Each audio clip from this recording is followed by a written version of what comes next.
In today's video, I'm going to teach you how to track e-commerce revenue in Google Analytics 4. By the end, you'll have your purchase revenue surfaced right in your report snapshot so you can quickly see how your store is performing without digging through multiple screens. First, open your browser and go to analytics.google.com. If you manage more than one property, make sure you're looking at the correct GA4 property for your website. If prompted, sign in and confirm you have the right permissions to customize reports, since editing options may be limited for viewer-only roles. Once you're in, look to the left-hand navigation and click on Reports.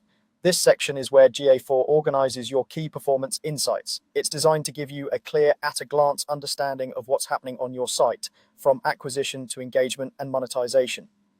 Next, click on Report Snapshot. Think of the snapshot as your customizable dashboard inside the reports area. It's a collection of cards that summarize critical metrics and trends. Adding your e-commerce revenue here means you can monitor the number that matters most without running a separate report each time.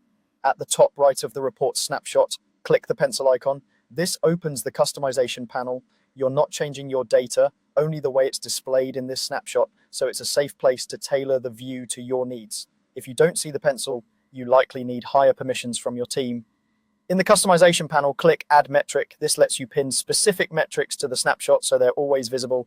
Keeping revenue front and center is especially useful for daily check-ins or quick executive reviews. Use the search bar and type revenue. GA4 includes various revenue-related metrics, and searching helps you find the exact one you need fast.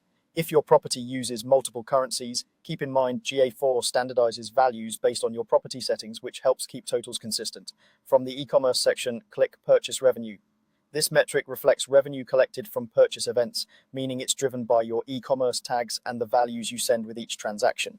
If your snapshot doesn't immediately show numbers, it may be due to low recent activity, processing delays, or missing e-commerce tagging. As long as your purchase events are implemented correctly, this metric will populate as data flows in.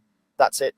You've added purchase revenue to your report snapshot, giving you a reliable, high-level view of your store's performance at a glance. Revisit this snapshot regularly to spot trends, compare time ranges, and stay aligned with your revenue goals.